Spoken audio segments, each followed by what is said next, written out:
Sickle cell pregnancy is incredibly high risk, and that is something that is unchanged in the U.S. context for almost 2 decades. And the purpose of my talk is really to define what standards of care can look like to really change outcomes for people with sickle cell disease when they become pregnant.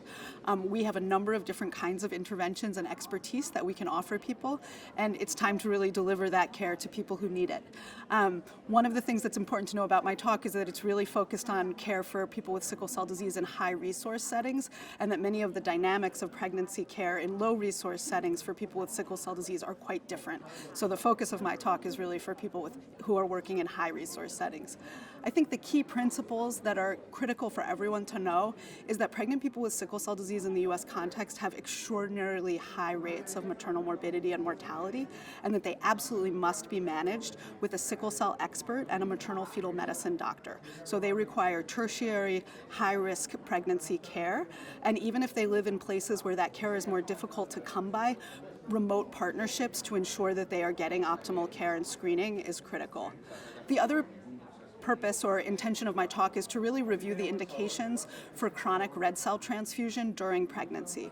Red cell transfusions are the only treatment that are safe for women with sickle cell disease during pregnancy because hydroxyurea is contraindicated as a chemotherapeutic agent. My sense is that red cell transfusion is being quite underutilized in this population, even though we have robust meta-analysis data that shows that red cell transfusion reduces death, reduces pulmonary complications, and reduces pain crises in pregnant people with sickle cell disease.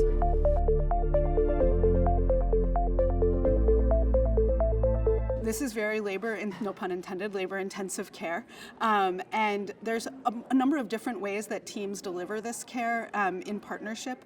Some teams are co-located, sometimes teams are just talking through remote mechanisms, but there's always a sickle cell disease expert who can see the risks for sickle cell in any moment, and an obstetrician who has high-risk trainings who can perceive the risks to the mother and the baby.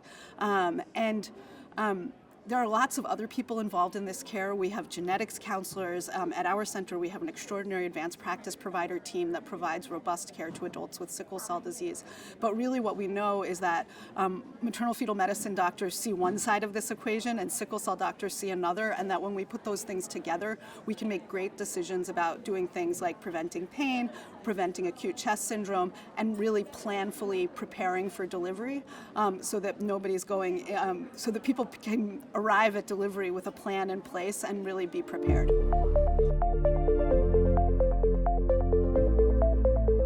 100% of people with sickle cell disease need expert sickle cell care.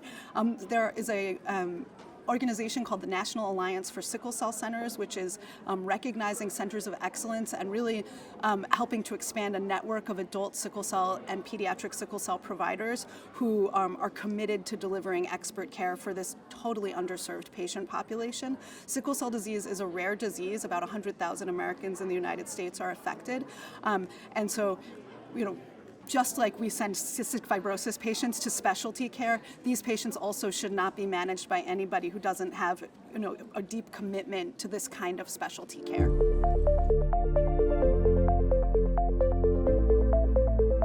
There is a lot of interest in defining indications for red cell transfusion. Those indications at the moment are quite broad based on American Society of Hematology guidelines.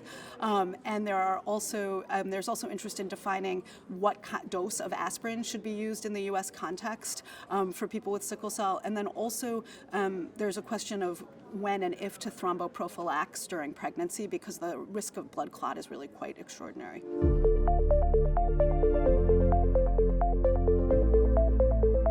I really can't say enough that people with sickle cell disease, particularly in pregnancy, really require tertiary care management, and that intervention alone may really start to help shift the kinds of outcomes that we see in this country.